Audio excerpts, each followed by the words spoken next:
Someone in my live stream chat told me I should start making longer form content. So I don't remember who it was that said it, but whoever you were, this video is your fault, okay? Dragonbane. This game solved a problem that we had, that I had. And so I'm going to explain all the things I like about Dragonbane. The one thing, Dragonbane. I might do that a few times where I put the S in there. I don't mean to. I have a few things I really like about Dragonbane, and one thing I don't like about Dragonbane, but that one thing is pretty nitpicky. But I want to tell the story as well about how this game solved a problem for me, okay? So I'm going to go back a little bit to last year. We had an ongoing game group. We were playing Dungeons and Dragons. We were playing in the 5th edition, and we had a table of 6 players and 1 DM. I've detailed all the players in other videos, but I'll do it again here just for the sake of the story. So it was my son, my wife, our friend in Thailand, my son's best friend, Landon, and then my son's mother, my ex-wife, and my son's uncle, my ex-brother-in-law. So it's the 7 of us playing. On occasion, Landon, my son's friend, Landon's dad would join us. I think it happened about like 3, maybe 4 times where, we made him a character and he'd come, he'd join, he'd play. I wasn't a very good dungeon master, okay? I managed to make the game work, but we had a lot of hiccups. We had a lot of problems. The rounds took too long. The initiative order was, there was things like, okay, if I were to go back to Dungeons and Dragons 5th edition, I would never do that. But if I were to go back to Dungeons and Dragons 5th edition to dungeon master it, I would probably be a much better DM. I've learned a lot in the last few weeks reading through these comments and like looking just tons of stuff up. And anyways, I wouldn't do it, but if I did, I'd be better at it.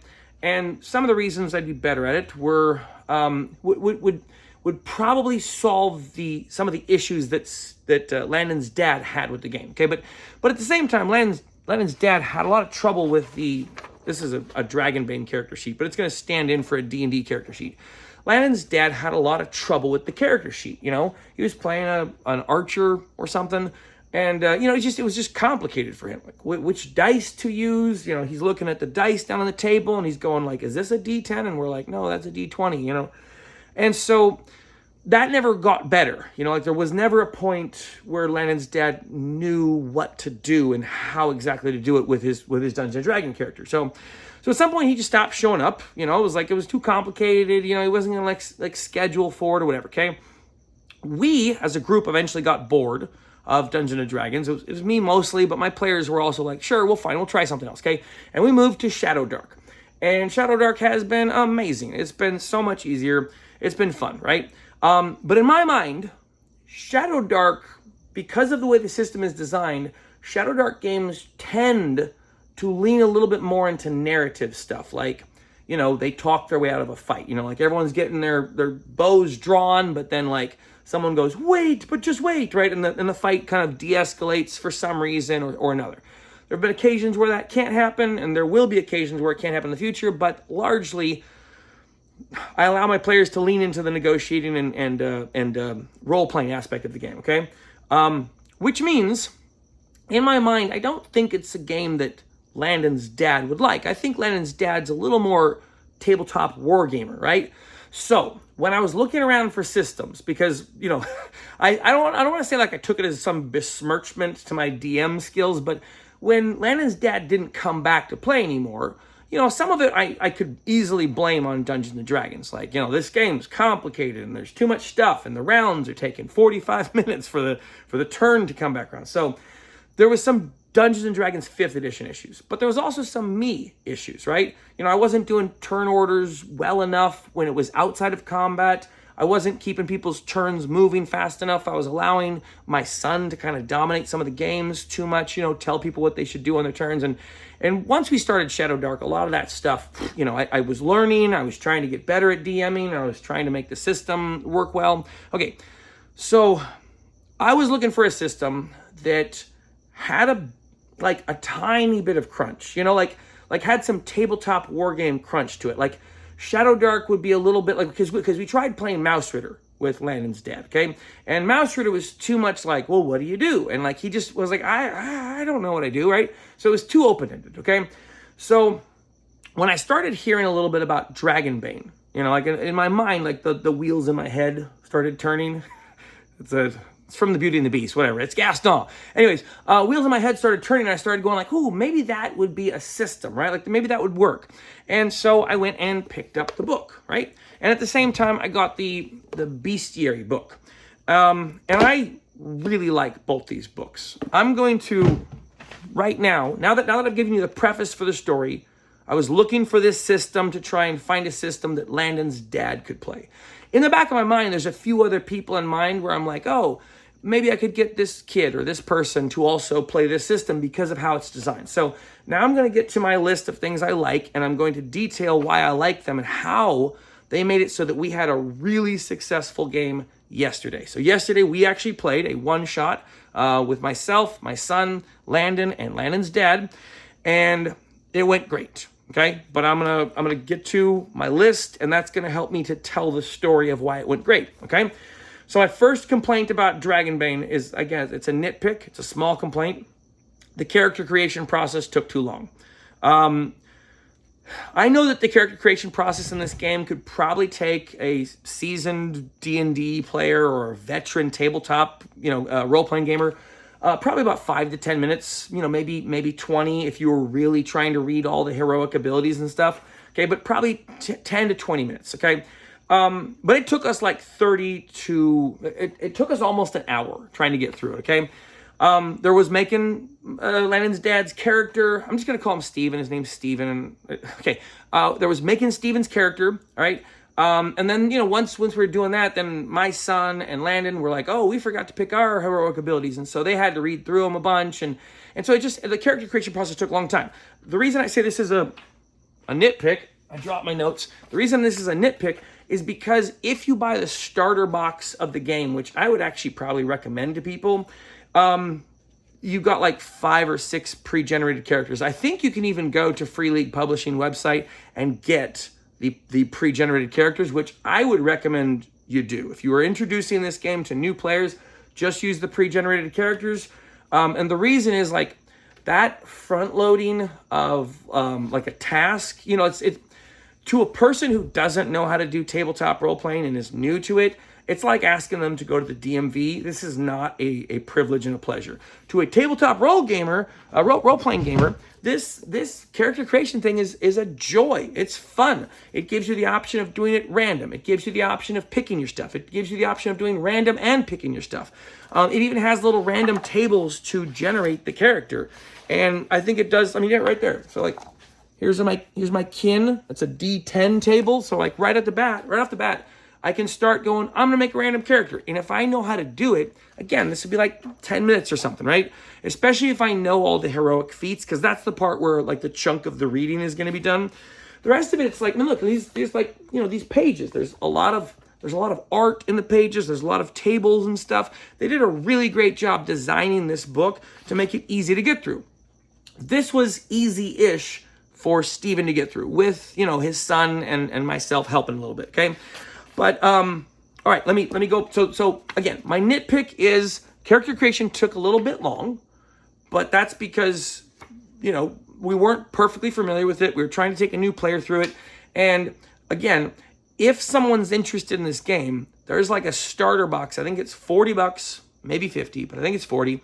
It comes with like the base rules for the game, like to get you started, a campaign, a solo campaign, like a bunch of miniatures, like it sets you up ready to go to play the game in a good way. And I kind of regret not having waited, because like Free League said they were going to send me one of the starter boxes, and so it should be here in a couple weeks. And in my mind, I was like, maybe I should wait, and I just didn't, because like we've been playing Slay the Spire, we have a great time, but I'm like, I really wanted to try a tabletop role-playing game with Steven, because he, we talked about it. We talked about D&D, and he's like, look, I just don't think it's for me. He's like the person who said, I don't think tabletop role-playing games are for me, okay? Now, I'm going to get back to my things I like about this game, and they're pretty solid things, okay? And most of them are like mechanical. This game has a setting, but I didn't really explore the settings. So I'm mostly analyzing this game from like a mechanical system thing. Like, you know, we didn't reflavor it. We weren't playing like a sci-fi thing. We were playing a fantasy game. But you know, I wasn't leaning into whatever world build, because it just looks like a Conan type of fantasy game, you know, with like magic and stuff. So it's not super high, it's not super low. But we just played it in like my own solo, my own one-shot written campaign, okay, or like story, okay? So the first thing I really like, I'm going to start with the character sheets, and I'm going to go around a few things. I'm going to come back to the character sheets. So the character sheets are excellent, okay? These are such a great resource to the player, because on the character sheet, and the way the game is designed, the character sheet is going to give the player all the answers to the problems they're wondering, okay? You know, in Dungeons and Dragons, you have like a bunch of different skills, right? And there's some of them are like kind of redundant skills, not really redundant, but like, you know, investigation and insight and perception, like they all like, well, which one's for which thing? And I know there's people who know which those things are for. I always forget. I'm like, whatever. So anyways, these skills on this player sheet are basically telling your players what they need to roll. Okay, because it's a roll under system. So if you have a 14 in shooting bows, you want to roll under 14, okay? And so long as you're rolling under 14, you are successfully shooting bows, right? And so if you roll a 1, you're doing crits, right? You're doing great stuff, okay? So right there, the players have the answer to any of their, you know, what's my difficulty class questions. If they have a question about what's the difficulty class, what's the armor class, it's all right there on the sheet. Your armor class is, okay, you've got a skill in knives, okay? So you have a 12 in knives, roll under a 12, you hit with knives, okay? And so that's really simple. So that means like two things are loaded into that character sheet. One, the players know what they're good at and what they're bad at, okay? And two, the players know how to lean into what they're good at and what they're bad at. So when they're approaching a problem and they go, like, I think the solution to this beast over here might be beast lore, but I have a 5 in beast lore.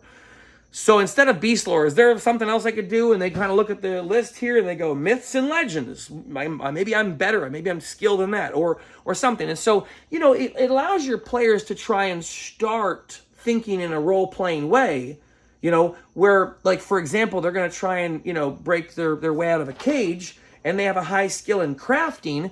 Well, right there, they start going, can I take the cage apart instead of trying to lockpick or whatever, right? So because of the way the skills are, and the skills are, I'm going to come back to the skills at the end of this. The skills are actually like the 5th reason I really love this game. Okay, but the character sheet meant that when my players were approaching a problem, and maybe it wasn't just like a punch a person in the face problem, it was, you know, some kind of problem, they approached it looking at their character sheet, figuring out what they could do, and then going, you know what, I would like to try this skill to apply it to this problem.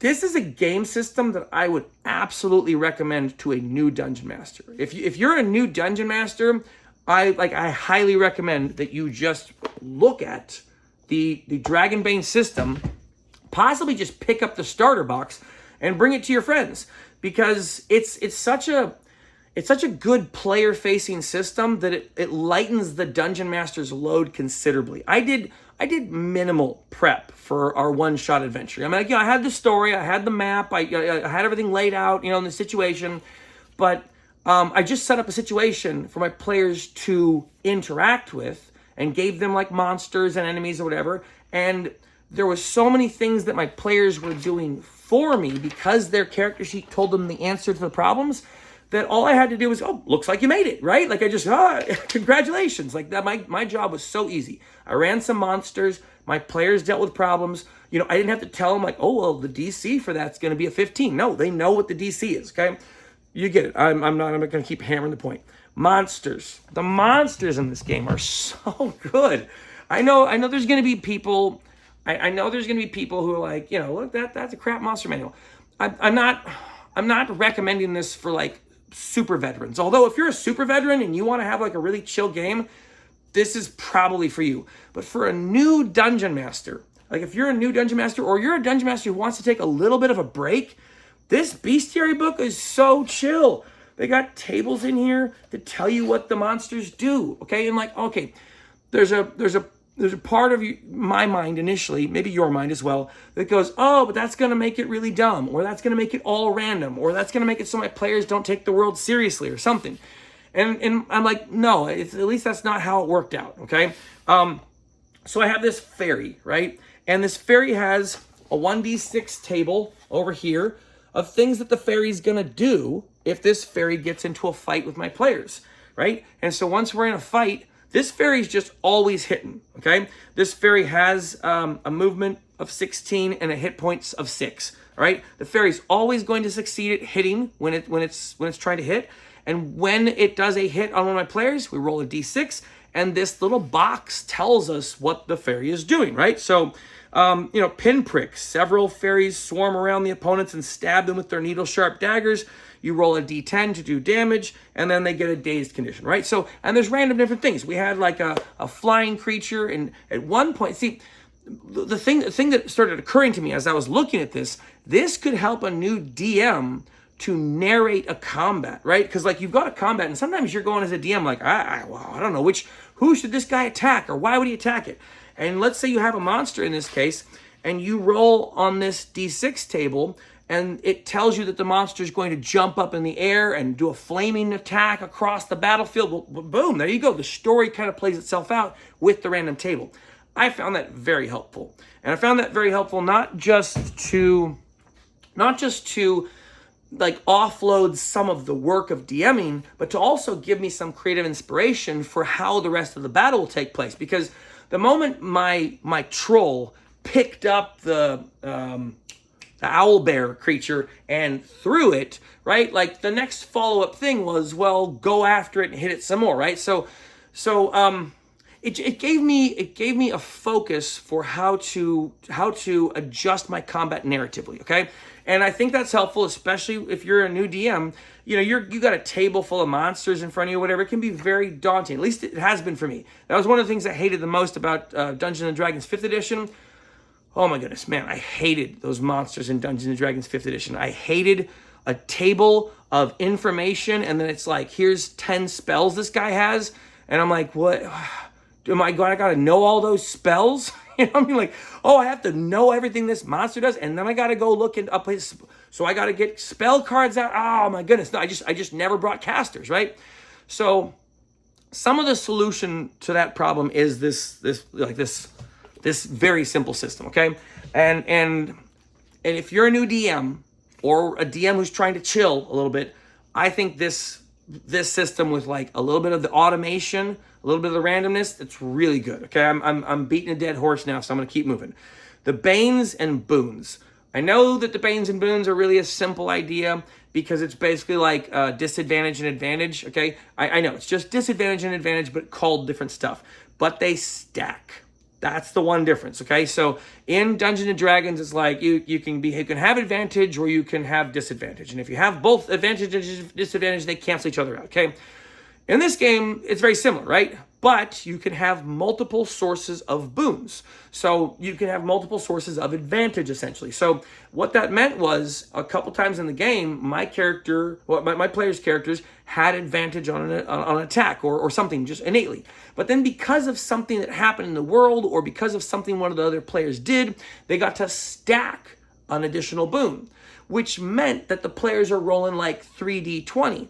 And that thing can happen a couple times to the point where the player's rolling like 3 or 4 d20s, which means you have those moments where like a super crunchy thing happens because someone got a natural 1, right? Which is, again, it's a critical roll. And I thought that was really cool. I think the boon stacking is excellent because it also means there can be the Bane stacking as well. Not necessarily on the players, although that will probably happen, but on the monsters. On the monsters and enemies, right? You can like stack up a few different Banes on them. So when they're rolling poorly. Okay, so I like the stacking boons and Banes. It's very simple. It's not a complicated thing, but the fact that it's just like, hey, you can do that, okay? The level up system. So the level up system in this game is very very different from many of the level up systems I've seen in previous games. In a lot of the games that I've played, the level up system is basically targeting the attributes. Am I going the right way? Yeah. So like strength, dexterity, constitution. It's got like the same thing as D&D.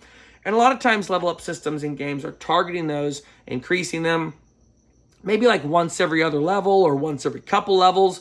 And you increase those and like your character gets better naturally by those stat numbers going up. So like when these stat numbers go up, then your skills and stuff go up. So in this game, it's different. The leveling up system doesn't interact with these numbers at all that I've seen, okay?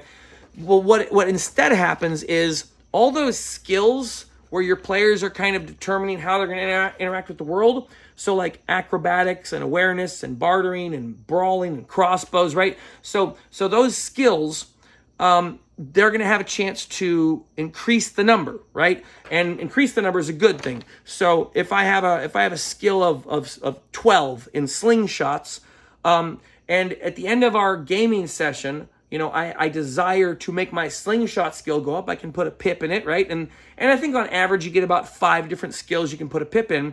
And then there's kind of like a little mini game to try to roll and see if you can increase the stat of that. And as the number increases, the chance of it gets less and less and less. So your players aren't going to be going like all up to 18s or something.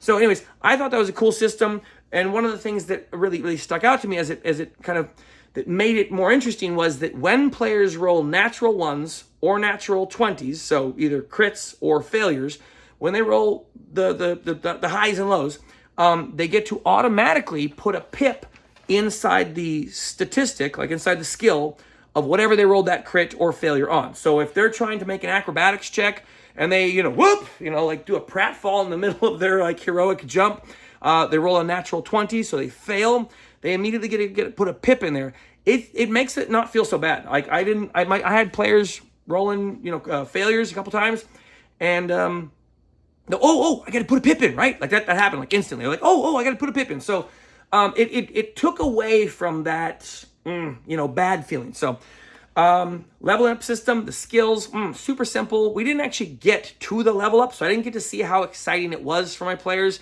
But in concept, it's interesting, it's simple, it plays into the character sheet system, it plays into the players having some agency over what their difficulty classes are going to be in the future. It all worked very well together, and I think the system is interacting with itself in a very good way. Let me get to the last one, and then maybe I'll finish up the story about how our game went, okay? Last one is the simple 30 skills, right? 30 skills. That sounds like a lot of skills. Like, that's a daunting amount of skills for my mind to comprehend, because Dungeons & Dragons had like 15 or 12 or something, and that was like, I can't remember all these, right? It's like bartering and persuasion and intimidation, and then I got to remember which, like, attribute is contributing to that thing, and okay, so this one, there are 30 skills. There are more skills, but it was simpler than Dungeons & Dragons because every single one of them was like, duh, I know what that is, right? Acrobatics, awareness, bartering, beast lore, bluffing, bushcraft. That was the one we had to, like, I didn't have to look it up, but like one of my players had to ask me what bushcraft was. Everything else they knew. Crafting, evade, healing, hunting and fishing, languages, myths and legends, performance, persuasion, riding, seamanship, sleight of hand, sneaking, spot hidden, swimming, axes, bows, brawling, crossbows, hammers, knives, slings, spears, staves, and swords. That's it. And right, every single one of them is like, do you have a question about what that is? Do you not know what that skill is? And like, it's got like in the book a little, like a one sentence that tells you the 3 or 4 dominant things that's gonna deal with, right? That system is so simple and so obvious. It was like, figure it out. Like I just hand it to my players. And so they're kind of going, I want to interact with this, this buckbeak, this hippogriff. It's not a hippogriff though. Owlbear. I want to interact with this owlbear, right? And so I'm like, okay, it's a beast lore skill. Like that's a beast lore skill. And my player's like, they have a really low one, but they managed to get a successful. They managed to get a under 5, right? To interact with the oh my goodness, the owlbear. And then once they were on the owlbear, because they tried to climb up onto it, they're like, I want to try and make it do this. So I'm like, roll a beast lore. And they're like, could I roll a riding instead? Because they have like a 12 in riding. I'm like, yeah, you're on the beast. You can roll a riding. Sure. And that was one of those moments where I was like, my players know how to like kind of game the system, but in like a, not a metagamey way, in like a reasonable way. You got it, so you're riding the creature. I suspect, this was Landon, by the way, I suspect Landon wanted to ride it so that he could make all of his future roles be riding skills. But that's, whatever. Now he was riding it, and he got to ride the owlbear into battle, and he's swiping guys, and they're all getting tossed. And okay, now back to the story. So I'm not going to go through like everything that happened or all that, but we had a situation where my players start off in a cage. They're all captured, okay? And this was the one part of the game that, like, when we were getting the rundown, when I was like, after we're all done, I said, hey, Steven, what'd you think, okay? He's like, I didn't like the part in the cage. I didn't really know what to do in the cage. I didn't know how to escape, and, like, we were talking, and I was kind of getting bored. But he's like, once the cage opened, and so initially when I'm asking him what he thought, he's telling me this stuff about, like, all this negative stuff about the cage thing, and I'm just going like, like the Death Star being powered down. And I was like, it didn't work, okay? But then he got past the part where he complained about the cage, and he started talking about the different things that were going on. And he's like, when we did this, and then all the other guys were hitting me, and I almost died, but then I ran over here, and then that one person healed me, and again, he started going through it all, and he was like, it was like he was recalling all the fun parts of the game, and so he's going, I think I really had fun with this, And I was like, okay, so you would do it again? Like, where does this sit? Like, would you play this? He's like, yeah, I would totally play this again. Overall, it was a wild success, okay? And I'll tell you how much of a wild success it was by giving you a small, like, little kind of adjacent blurb of a story, okay? And then you can do whatever you want with, like, the rest of the information in this video about Dragonbane. I really liked it. I think it's a solid system, but let me give you this piece. So, Landon's birthday is coming up pretty soon, and I've been talking with him on and off about getting him a tabletop war game, okay? Because, he and I had been talking, and we'd sort of determined, along with his dad, that his dad's probably not into tabletop role-playing games, and the thing to get for them to play with each other would be a war game. So I was thinking like the Cyberpunk Combat Zone, like that was top of my list. Although that HeroScape game I just got for Riker was a close second because, they got more people in their family, and maybe they could actually have like a 4-player game with mom and sister, right? So tabletop war game was like, all right, that's what you're getting for your birthday. After this game, his dad liked it so much, they got to talking in the car, and Landon texts me and says like, hey, did you already get my birthday present? And I was like I called him up because I'm like, okay, I feel like I know where this is going. And I was like, no, I haven't gotten your birthday present. And, this is me on the phone. And I was like, what's up? And he's like, well, I was thinking maybe you could get me a couple, or like some kind of tabletop role-playing game system, or maybe like a couple different systems, because he knows like on PDFs, and you can get them really cheap on Drive-Thru-RPG. Anyways, so he's like, you could find me a system that mom and sister and dad could all play together, that that Landon that he could run. And I was just like, wow, because in my mind I was like, that was a wild success. I don't know what their conversation was, but it was enough to where Landon was thinking, you know what, I could continue doing this. I could play Dragonbane, or something that mom and sister would like at home, and that happened playing this system. This may not be the system that I would get for them because they got a little sister and a mom who likes Harry Potter, and it's like, this is a really fun system, but this is a really fun combat system. Like obviously the other stuff is good too. The narrative things, the traveling, the camping, a lot of that stuff, that's all fine. But like, I think some of this system comes down to the fact that, like, okay, my son had this moment where he's like, I want to try and run my great sword through this guy and see if I can hit the guy on the other side of him as well. Like, I want to keep running through them. And I'm like, all right, fine. You can make an attack roll on each of them. And the second one, you're going to have a Bane to actually hit him, and you can apply as much damage as one hit, okay? And my son rolled like 30 damage on this thing because he used like a feat. So he went through one guy, went through another guy, and went through a third guy's leg. And it was like this moment where they're like, because he just he saved the day, because it's like Steven was surrounded, and the last guy who falls on the table, my son's like, can I finish the rest of my movement and just like put his head into the table with my movement? Because he had like one hit point, and I'm like, sure, you rest your knee on him, and Anyway, so it's a kind of combat crunchy system, okay? I don't think this is the system that they would probably take home to play with mom and sister.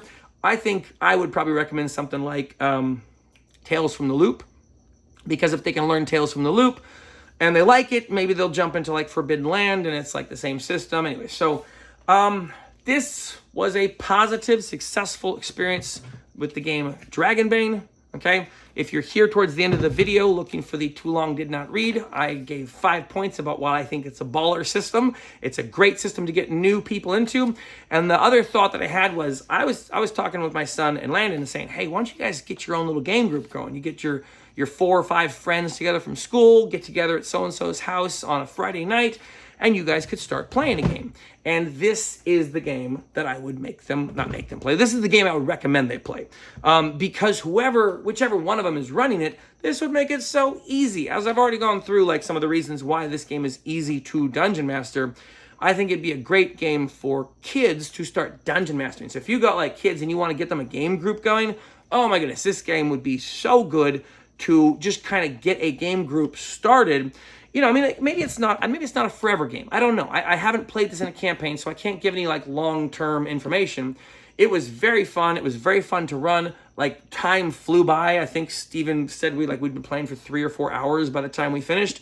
And it didn't even feel like it. It was just going so quickly. Everything was so everything's very streamlined, and I really liked it. And they even complimented. Oh, Steven loved the fact that it uses like little playing cards for initiative that resets every round. He loved that system, and that you can trade them with other people. There's another system in the game that was just really, really simple, really intuitive. And because we were playing on a battle mat, I could just put playing cards in the area where certain enemies were. And so once their turns were over, I'd flip them over. And so they kind of knew which characters had activated and which ones hadn't. So very intuitive system, even for like the wargaming thing. All right, this is now like a 30-minute video. I think I've covered all the great stuff about this system and everything I like about this system. I will definitely play this game again. I would love to play this as a player. It could just be so fun to play as a player. I want to make a mage. I want to make a wizard in this game. Yeah, anyways, great system. So if you're interested in picking something up for your kids, to play with your kids, to play with people who haven't played tabletop role-playing games, I think this is an excellent system. I'm all done talking now. I think I covered all my 5 points and everything else, and I've rambled on. God bless you. Have a great day. To whoever it was in my stream that said make more longer form content, I appreciate you. Thank you so much. I probably wouldn't have made this video 30 minutes, and I would have tried to trim it down. I did not.